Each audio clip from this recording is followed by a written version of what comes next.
अस्सलामुअलैकुम फ्रेंड्स, मैं Khan Nazmeen Sharif. Welcome to FH2 classes. हम लोग आज की जो वीडियो है इसके अंदर सेट 3 के रीजनिंग के हम क्वेश्चन जो कर रहे हैं उसका ये पार्ट 3 है। 2 पार्ट ऑलरेडी हम लोग कर चुके हैं सेट 3 के रीजनिंग के। तो आज का ये जो पार्ट है ये पार्ट 3 है। इसके अंदर भी हम आज कुछ क्वेश्चन को कवर करेंगे। तो देखिए पहला क्वेश्चन है आपके सामने, क्वेश्चन नंबर 79 है सेट 3 के अंदर। एक वीडियो में जितने भी रीजनिंग से रिलेटेड क्वेश्चन है हम एक ही साथ उनको कवर कर रहे हैं। इस तरह से सब्जेक्ट वाइज हम लोग पेपर सॉल्यूशन अभी कर रहे हैं। सेट 3 का हम लोगों ने CDP के भी जितने भी क्वेश्चन आए थे सेट 3 में उतने पूरे क्वेश्चन का सॉल्यूशन हम लोगों ने कुछ वीडियोस में कवर किए। उसके बाद रीजनिंग यानी इंटेलिजेंस के जो 2 वीडियो ऑलरेडी में अपलोड हो चुके हैं चैनल पर। अगर आप लोगों ने नहीं देखे हैं तो आप चैनल पर जाकर देख सकते हैं। आज की जो वीडियो है ये तीसरी वीडियो है। अब आज की वीडियो में हम लोग 79 क्वेश्चन को देखते हैं क्या है ये। अब देखिए यहाँ पर एक नंबर सीरीज दी गई है और क्या कहा गया है आपको कि find the wrong term in the given number series, यानी जो नंबर सीरीज दी गई है उसमें से हमको रॉन्ग टर्म जो है यानी गलत क्या है इसमें से हमको क्या करना है, पहचानना है कि यहाँ पर कौन सा नंबर गलत है। तब देखिए ऐसे सवालात को किस तरह से हल किया जाता है। इन सवालात को हल करने के लिए हमको इनके पैटर्न को पहचानना होगा कि कौन सा पैटर्न यहाँ पर फॉलो किया जा रहा है। तो देखिए अगर ये सीरीज को हम देखते हैं यहाँ पर तो क्या है, 4 है, 5 है, 9 है, यानी ये जो नंबर है ये बढ़ रहे हैं। लेकिन इनके जो बढ़ने की जो रफ्तार है वो पहले स्लो स्लो है, उसके बाद काफी बढ़ गई है वो रफ्तार। तो देखिए रीजनिंग की अगर आपने मेरी वीडियो देखी होंगी कि नंबर सीरीज को किस तरह से सॉल्व किया जाता है, तो उसको मैंने बताई थी कि जब नंबर छोटे से बड़े की तरफ जाता है, जब नंबर छोटे से बड़े की तरफ जाता है तब क्या होता है, अगर धीरे धीरे नंबर बढ़ रहा है तो उनकी प्लस, ज्यादा अगर थोड़ी रफ्तार ज्यादा है तो उनकी ज़र्ब, या तो फिर वहां पर स्क्वायर होता है या वहां पर क्यूब होता है। तब देखिए हम यहाँ पर जमा और ज़र्ब करके देखते हैं पहले। तो देखिए 5 और 4 में ठीक है जमा करती हूँ तो 9 हासिल होता है। 9 और 5 में अगर मैं जमा करती हूँ तो क्या हासिल होता है, 14। लेकिन यहाँ पर 20 है, ठीक है ये भी ट्रिक लग जाती है।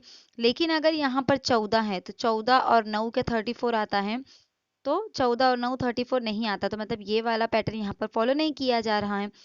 उसके बाद देखिए यहाँ पर हम क्या कर सकते हैं, इनका ज़र्ब करके देख सकते हैं। तो ज़र्ब करने के बाद भी 4 से 5 तक नहीं पहुंच सकते, 5 से 9 तक, यानी ये जो है एक दूसरे के टेबल में आने वाले नंबर नहीं है, तो इनका मल्टीप्लाई भी नहीं हो सकता।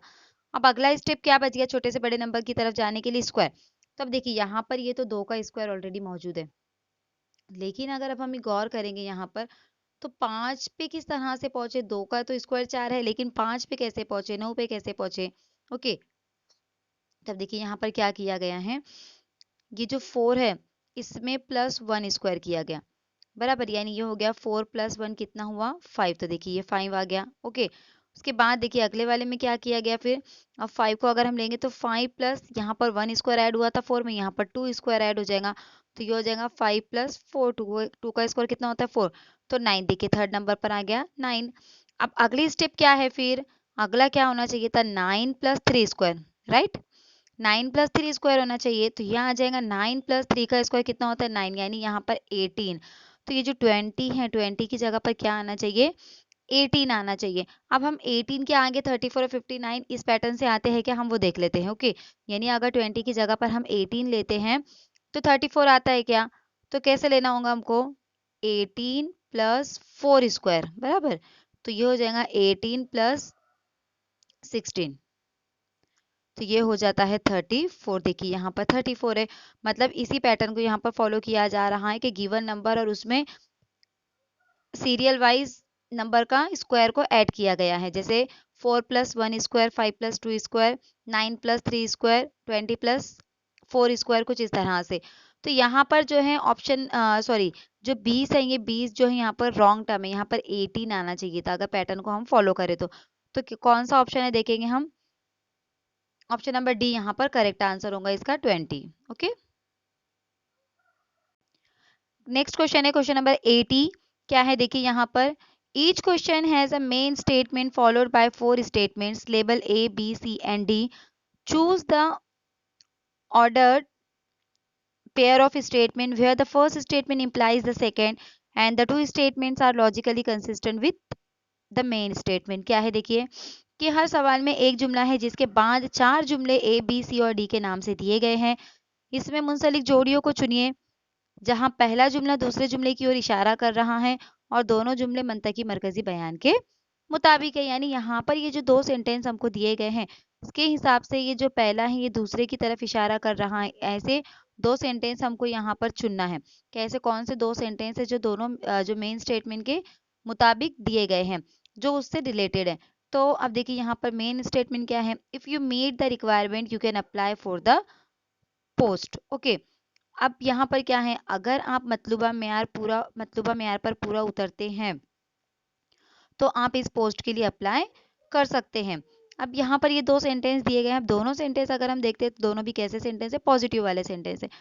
तब देखिए हमको यहाँ पर क्या देखना है कि इनमें से कौन से दो स्टेटमेंट ऐसे हैं जो फर्स्ट वाले की तरफ इशारा कर रहे हैं। You made the requirement, you applied for the post, बराबर कि you made the requirement and you apply for the post, दोनों भी पॉजिटिव बात यहाँ पर की गई है तो ए और बी आ सकता है। सी और डी भी देख लेते हैं। You did not meet the requirement, अब यहाँ पर इनकार नहीं किया गया है, नेगेटिव बात नहीं की गई है। यू डिड नॉट अप्लाई, ये भी बात यहाँ पर नहीं की गई है। क्या कहा गया है कि अगर आप मेयार पर पूरा उतरते हैं तो आप इस पोस्ट के लिए अप्लाई कर सकते हैं। तो उस हिसाब से यहाँ पर क्या होगा कि आप मतलूबा मेयार पर पूरा उतरते हैं, आपने इस पोस्ट के लिए अप्लाई किया है, बराबर। अगर उस मेयार के मुताबिक हमारी क्वालिफिकेशन होगी तभी हम उस पोस्ट के लिए अप्लाई करेंगे ना, क्योंकि अगर जो भी ऐड या जो भी उसका एडवर्टाइजमेंट आता है उस पर स्पेसिफाई किया जाता है कि जो भी पोस्ट है उसके लिए कौन सी क्वालिफिकेशन, कौन से स्किल्स की ज़रूरत है, तो उसी हिसाब से फिर हम लोग अप्लाई करते हैं। तो यानी यहाँ पर दोनों पॉजिटिव बात की गई है कि आप मेयार पर पूरा उतरते हैं, आपने पोस्ट के लिए अप्लाई किया। तो ए एंड बी क्या हो जाएगा, इसका करेक्ट आंसर हो जाएगा। ए और बी लॉजिकली कंसिस्टेंट है, तो option number A and B इसका सही जवाब है। अब देखिए नेक्स्ट क्वेश्चन है, how many straight lines are there in figure given below. यानी नीचे जो फिगर दिया गया है उसमें कितनी स्ट्रेट लाइन हमको दिखाई दे रही है, हमको ये काउंट करना है। तो देखिए इसको अगर हम देखें तो ये फिगर को हम लोग अगर सेपरेट सेपरेट कर लेते हैं तो देखिए किस तरह से है। ये एक छोटा स्क्वायर है, उसके बाद एक बड़ा स्क्वायर है और उसके बाद एक इस तरह से कुछ रेक्टेंगल है, बराबर।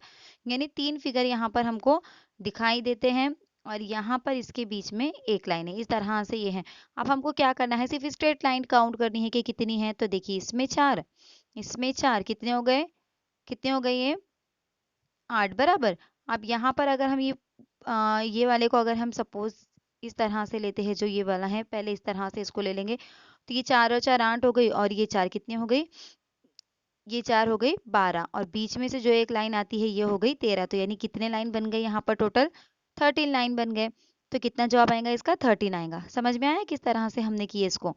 हमने फिगर को पहले सेपरेट कर लिए, एक छोटा स्क्वायर है, उसके बाद एक बड़ा स्क्वायर है, उसके बाद कुछ इस तरह से रेक्टेंगल है। तो तीनों के अंदर 4 4 हमको आराम से दिखाई दे रही हैं। 4 4 कितने हो गए, 4 3 12 हो गए, यानी 4 3 12।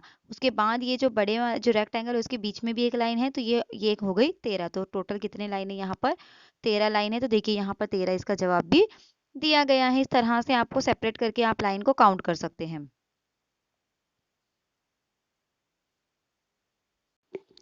नेक्स्ट क्वेश्चन है, कंप्लीट द फॉलोइंग सीरीज। यानी हमको क्या करना है, इस सीरीज को मुकम्मल करना है, कंप्लीट करना है। अब सबसे पहले हमको क्या करना होगा, देखिए यहाँ पर सबसे पहले हमको इसके अंदर पैटर्न पहचानना होगा कि किस पैटर्न को यहाँ पर फॉलो किया जा रहा है और उसके बाद फिर हम लोग क्या कर सकते हैं, इसको कंप्लीट कर सकते हैं। तो देखिए अब अगर यहाँ पर हम ABCD लिखते हैं, ओके,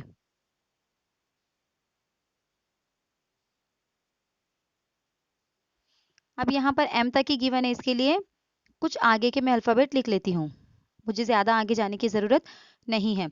ओके, अब ये देखिए यहाँ पर इस तरह से गिवन है। अब अगर हम देखते हैं तो डी और एफ के बीच में कितने का गैप है, देखिए यहाँ पर डी और ये एफ है, कितने का गैप है, 1 का, यानी 1 का इनके बीच में डिफरेंस नजर आ रहा है।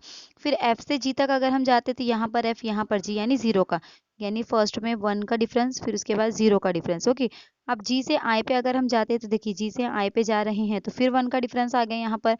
अब आई से अगर जे पे जाते हैं तो देखिए आई से जे के ऊपर कोई भी डिफरेंस नहीं, यानी 0 का डिफरेंस आ गया। ओके, अब जे से एल की तरफ अगर हम जाते हैं तो देखिए ये जे और ये एल, तो कितने का डिफरेंस है बीच में, के का, यानी 1 का, यानी यहाँ पर 1 का डिफरेंस आ गया। अब एल से एम के बीच में देखिए यहाँ एल और यहाँ एम, यानी कोई भी डिफरेंस नहीं है, 0 का डिफरेंस है। तो अब एम के बाद हमको कितने का डिफरेंस चाहिए, 1 का डिफरेंस चाहिए ना, क्योंकि 1 का डिफरेंस है, फिर 0 डिफरेंस है, फिर 1 है, यानी यहाँ पर डिफरेंस का क्या मतलब है कि डी का एक बीच, डी और एफ के बीच में एक अल्फाबेट यहाँ पर छुटा हुआ है, फिर एफ और जी के बीच में यहाँ पर कोई भी अल्फाबेट नहीं छुटा है, फिर जी और आई के बीच में एक छुटा है, आई और जे में कोई नहीं छुटा है, ओके, फिर जे और एल में एक छुटा है, के, और एल और एम में कोई भी नहीं छुटा है, ओके। तो अब m के बाद हमको एक छोड़कर लेना होगा, यानी n छोड़कर हमको क्या लेना होगा यहाँ पर o। तो क्या आ जाएगा इस सीरीज का आगे का टर्म, क्या होगा यहाँ पर o होगा। समझ में आ रहा है आपको किस तरह से यहाँ पर इसको दिया गया है इस पैटर्न को। तो इसका o सही जवाब होगा। तो देखिए ऑप्शन नंबर ए, इसका o जो है ये सही जवाब है, ओके। अब देखिए नेक्स्ट क्वेश्चन जो है ये 5A का क्वेश्चन है डाइस का। From the given four positions of a single dice find the number of dots at the face opposite to the face having 2 dots. यानी अभी यहाँ पर एक पासे की दी गई 4 हालतों में से एक पासे के मुंह पर नुक्तों की गिनती को दरियाफ्त कीजिए जिसके सामने वाले पासे के मुंह पर 2 नुक्ते हैं। तो देखिए यहाँ पर ये एक सिंगल डाइस है, एक ही डाइस की यहाँ पर अलग अलग पोजीशन को बताया गया है। तो अब इस पोजीशन को देखते हुए, इसको ऑब्जर्व करते हुए हमको क्या निकालना है कि जो 2 नुक्ते हैं, जिस साइड में, जिस फेस पर उसके 2 नुक्ते हैं, तो इसके अपोजिट साइड में यहाँ पर कौन सा फेस आएगा। ओके, तो अपोजिट साइड में 2 नुक्ते के अपोजिट में कितने नुक्ते आएंगे हमको ये देखना है। तो देखिए सबसे पहले हमको 2 नुक्ते कौन से डाइस में है वो देखना है। देखिए 2 नुक्ते जो है यहाँ पर हमको चौथे वाले डाइस में नजर आ रहे हैं। अब इसके साथ अगर हम जाते हैं, अगर इसके साथ में जाती हूँ, तो यहाँ पर 3 नुक्ते और एक नुक्ता इसके साथ में है। तो 3 और 1 यहाँ पर हमको कोई और फिगर में नजर आ रहे हैं क्या। तो देखिए यहाँ पर इसकी जोड़ी इससे बन गई, यानी यहाँ पर ये 3 और 1 और ये भी 3 और 1 इनकी जोड़ी बन गई। तो अब देखिए यहाँ पर जो 4 और 2 होगा ना, ये एक दूसरे के अपोजिट होंगे। यानी ऐसे अगर हम कंपैरिजन करते हैं, अगर 2 फेसेस मैच करते हैं, तो जो बचे हुए जो फेसेस होते हैं वो एक दूसरे के अपोजिट में होते हैं। यानी यहाँ पर अगर हम इस वाले डाइस को देखते हैं और इस वाले डाइस को देखते हैं, तो देखिए यहाँ पर ये 3-3 से मैच हो गया, यहाँ पर ये 1-1 से मैच हो गया, बराबर। तो यहाँ पर देखिए अब इसका इसका ये जो साइड का फेस नहीं नजर आ रहा है इधर साइड का, तो इधर साइड में 2 हो सकता है, और यहाँ पर 2 के जो पीछे वाला फेस नजर नहीं आ रहा है, तो यहाँ पर 4 हो सकता है। तो ऑप्शन नंबर बी जो है इसका करेक्ट आंसर होगा। तो इस तरह की कंसेप्ट देखिए, अलग अलग डाइस को सॉल्व करने के अलग अलग तरीके होते हैं। अगर एक ही नंबर मैच कर रहा है तो वहां पर हम क्या कर सकते हैं, उसको क्लॉकवाइज डायरेक्शन में मूव कर सकते हैं। अब यहाँ पर जो है, यहाँ पर हमको सिर्फ क्या करना है, मैच करना है। तो यहाँ पर अगर यहाँ 2 फेसेस हमारे मैच कर रहे हैं, तो जो बाकी के 2 बचे हुए फेसेस है वो क्या होंगे, एक दूसरे के अपोजिट होंगे। तो इसके जो एक का सॉरी जो 2 का अपोजिट है वो क्या आ जाएगा, यहाँ पर 4 आ जाएगा। तो क्या जवाब होगा इसका, ऑप्शन नंबर बी जो है इसका सही आंसर होगा। डाइस से रिलेटेड जितने भी कंसेप्ट है इंशाल्लाह ताला एक वीडियो में मैं आपकी कवर करवा दूंगी। नेक्स्ट क्वेश्चन है, देखिए क्वेश्चन नंबर 88 है, Rumi is taller than Munni but shorter than Attu, Attu is shorter than Munnu, who is the tallest of all, who is the shortest. यानी क्या है कि रोमी, सॉरी क्या सवाल है, देखिए कि रूमी जो है वो मुन्नी से लंबी है मगर अत्तू से छोटी है, अत्तू मुन्नू से छोटी है जो सबसे लंबी है, सबसे छोटा कौन है। अब देखिए हम इसके अकॉर्डिंग टू फिगर ड्रॉ करेंगे कि Rumi is taller than Munni, तो यहाँ पर रूमी आ जाएगा, रूमी कैसी है, टॉलर है मुन्नी से, यानी यहाँ पर आ जाएगा मुन्नी, ओके। ये मुन्नी से रूमी कैसी है, बड़ी है, टॉलर है। बट शॉर्टर देन अत्तू, लेकिन जो रूमी है वो अत्तू से कैसी है, शॉर्टर है, यानी यहाँ पर ये छोटी हो जाएंगी और अत्तू कैसा हो जाएगा, बड़ा हो जाएगा। एंड अब अत्तू को देखेंगे कंपैरिजन, अत्तू शॉर्टर देन मुन्नू, अत्तू किससे छोटा है, मुन्नू से छोटा है, यानी ये अत्तू छोटा हो गया, मुन्नू यहाँ पर बड़ा हो गया। Who is the tallest of all, यानी यहाँ पर बता रहा है कि ये जो मुन्नू है ये सबसे क्या है, सबसे बड़ा है। देखिए अगर हम सिंबल भी देखते हैं तो हमको नजर आता है कि ये सबसे बड़ा है, okay.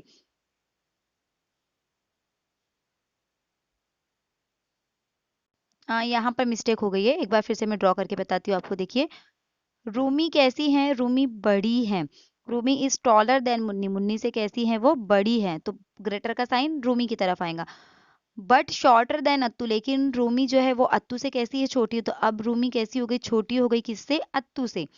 But Attu is shorter than Munnu, यानी लेकिन अत्तू जो है वो अब मुन्नू से भी ज्यादा शॉर्टर है, तो यहाँ पर मुन्नू आ जाएगा। Who is the tallest of all, तो देखिए अगर आप साइन को चेक करते हैं तो सबसे ज्यादा टॉलेस्ट हमको कौन नजर आ रहा है, यहाँ पर मुन्नू नजर आ रहा है। सबसे बड़ा कौन है, मुन्नू है, बराबर।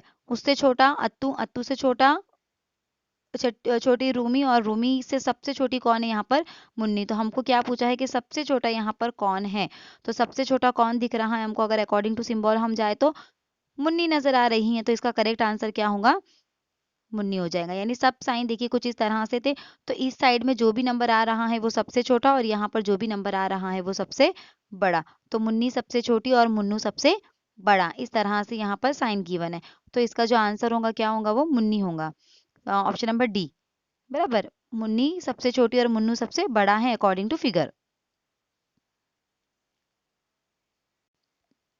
अब देखिए यहाँ पर क्या सवाल है, excessive use of internet is making children shy, यानी बहुत ज्यादा अगर हम इस्तेमाल करते हैं इंटरनेट का तो उसकी वजह से क्या होता है, बच्चों के अंदर शर्मीलापन आता है। तो अब इसके लिए क्या कोर्सेस ऑफ एक्शन हम कर सकते हैं, मतलब इससे बचने के लिए या इसके जो रेमेडी है वो क्या है, हम क्या इलाज कर सकते हैं कि जो बच्चों के अंदर प्रॉब्लम आ रही है एक्सेसिव यूज ऑफ इंटरनेट की, नेट की वजह से जो शाइनेस आ रहा है, तो हम इसे किस तरह से रोक सकते हैं। Stop children from using internet, यानी बच्चों को इंटरनेट इस्तेमाल करने से ही रोक दे, या regulate use of internet bye children, या बच्चों को जो इंटरनेट का इस्तेमाल है वो उसको कंट्रोल कर दे, यानी उनको फिक्स कर दे कि इतने ही टाइम के लिए या इतनी जो ज़रूरत है उसके लिए ही आपको इंटरनेट का यूज़ करना है। तो क्या कर सकते हैं हम इस चीज़ से बचने के लिए। तो देखिए यहाँ पर क्या है, इंटरनेट का बहुत ज़्यादा इस्तेमाल बच्चों को शर्मीला बना रहा है। तो इसके लिए लाहे अमल, यानी इसका इलाज, इसके लिए क्या हम कर सकते हैं, क्या तरीके अपना सकते हैं कि इससे बचा जा सके। तो बच्चों को इंटरनेट इस्तेमाल करने से रोक दे, या बच्चों के इंटरनेट के इस्तेमाल को कंट्रोल किया जाए। तो देखिए डायरेक्टली हम रोक नहीं सकते बच्चों को इंटरनेट के इस्तेमाल करने से, जहाँ पर ज़रूरत होती है वहाँ पर हम उनको इस्तेमाल करने दे सकते हैं। तो जो दो है वो दो ही हम यहाँ पर कर सकते हैं कि इंटरनेट के इस्तेमाल को कंट्रोल कर सकते हैं, कि जहाँ ज़रूरत है वहाँ ही इंटरनेट का इस्तेमाल किया जाए, बिना वजह या बिना ज़रूरत के इंटरनेट का इस्तेमाल नहीं किया जाए। तो सिर्फ दो ही जो है वो फॉलो करता है। तो ऑप्शन नंबर दो जो है वो इसको फॉलो करेगा, तो बी जो है इसका करेक्ट आंसर होगा। अब देखिए नेक्स्ट क्वेश्चन है, Ram starts from a point A and walk 6 kilometre north. अब हम अकॉर्डिंग टू जैसे जैसे मालूमात दी गई हम ड्रॉ करते चलते कि राम ने स्टार्ट किया पॉइंट ए से और कहाँ गया, वो नॉर्थ की तरफ, यानी राम यहाँ पर था, राम यहाँ पर था, स्टार्ट करके ये ए पॉइंट ए स्टार्ट किया, नॉर्थ की तरफ गया, बराबर। यहाँ पर ये नॉर्थ है, नॉर्थ यानी ऊपर की तरफ गया वो। एंड वॉक्स के 6 किलोमीटर, कितना किलोमीटर गया फिर वो, 6 किलोमीटर गया। Then turn left and walk 8 kilometre. अब देखिए हमको एरो के हिसाब से जाना है, मैं जब भी डायरेक्शन का इस्तेमाल करती हूँ आपको एरो के हिसाब से बताती हूँ कि अगर एरो ऊपर की तरफ जा रहा है तो यहाँ पर आपका जो राइट होगा वो राइट होगा और आपका जो लेफ्ट होगा वही लेफ्ट होगा, बराबर। तो अब नॉर्थ की तरफ वो जा रहा है, यानी एरो हम इस तरह से ही बनाएंगे जिस तरह से ऊपर की तरफ एरो जा रहा है। तो अब कहाँ पर वो टर्न करता है, लेफ्ट में, यानी इस साइड में टर्न करता है। एंड वॉक 8 किलोमीटर, और कितना चलता है वो, 8 किलोमीटर चला। अगेन अब देखिए एरो इस तरह से बन जाएगा, मतलब इस डायरेक्शन में गया ना वो, तो अब एरो इस तरह से बन जाएगा। तो अब आपका राइट और लेफ्ट भी इसके हिसाब से चेंज हो जाएगा, यानी अब राइट इधर चला जाएगा आपका और लेफ्ट इधर आ जाएगा, बराबर। अब ये राइट और लेफ्ट हो गए। अब उसके बाद क्या है, अगेन टर्न लेफ्ट, वापस उसने कहाँ पर टर्न किया, लेफ्ट की तरफ, यानी इस साइड में टर्न किया, एरो इस तरह से बन गया अभी। एंड वॉक 12 किलोमीटर, और कितना चला वो, 12 किलोमीटर चला, यानी यहाँ पर 6 है और यहाँ पर 12 है, ये थोड़ा लंबा है, मतलब डबल है उसका। 6 kilometre up to the point B, यानी यहाँ पर क्या है, पॉइंट बी आ गया। इस फिगर को मैं अच्छे से ड्रॉ कर लेती हूँ एक बार। देखिए ए से स्टार्ट किया कुछ इस तरह से, 6 किलोमीटर चला, यहाँ पर ए है, बराबर। फिर ये एरो के हिसाब से अगर वो लेफ्ट में गया तो इस साइड में गया 8 किलोमीटर। अब वहां पर अगेन वो लेफ्ट में गया, यानी लेफ्ट की साइड फिर इधर आ जाएंगे, तो कितना गया वो, 12 गया, okay. And up to the point B, यानी यहाँ पर पॉइंट बी है, यहाँ पर पॉइंट ए है, तो ये 6 है और ये थोड़ा और बड़ा कर लेती हूँ, ये 12 है, ओके। यानी यहाँ पर पॉइंट बी है। What is the direction of Ram, तो राम की डायरेक्शन अब क्या है, अब कहाँ पर नजर आ रहा है हमको राम। तो देखिए ये इसकी पोजीशन थी, अब इसकी पोजीशन अगर हम लेते हैं तो इसकी पोजीशन के हिसाब से अब राम यहाँ पर ये ए पर था, अब बी पर पहुंच गया। तो ए के हिसाब से अगर इसकी पोजीशन हम देखें तो नीचे की तरफ है, मतलब ये कहाँ पर है, साउथ में। तो कहाँ पहुंच गया राम, अभी साउथ में पहुंच गया। तो इसका जो करेक्ट आंसर देखिए क्या है, साउथ है। समझ में आया? इस तरह से आपको जो मालूमात दी जाती हैं उसके हिसाब से आपको ड्रॉ करना है, तो बहुत ही जल्दी आप आंसर तक पहुंच जाएंगे। सिर्फ आपको दिशाओं का, सिमतों का, डायरेक्शन का बहुत ही खास ख्याल रखना है, वरना उसकी वजह से आपका आंसर गलत हो सकता है।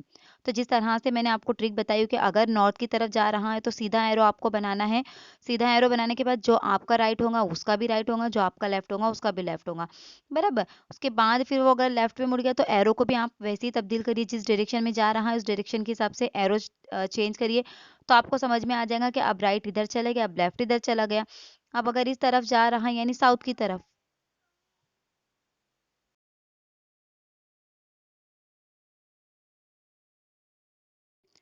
तो यहाँ पर क्या करना है, फिर आपको एरो के हिसाब से आपको डायरेक्शन चेंज करनी है। अगर अपोजिट एरो हो जाता है, मतलब उल्टा एरो होता है, तो डायरेक्शन भी कैसी हो जाएंगी, चेंज हो जाएंगी। यानी जो आपका राइट है वो लेफ्ट हो जाएगा, जो आपका लेफ्ट है वो राइट हो जाएगा। तो इस तरह के सवालात को सॉल्व करते टाइम आपको आपको डायरेक्शन का बहुत ध्यान देना है। ओके, अभी नेक्स्ट क्वेश्चन क्या है देखते हैं हम लोग।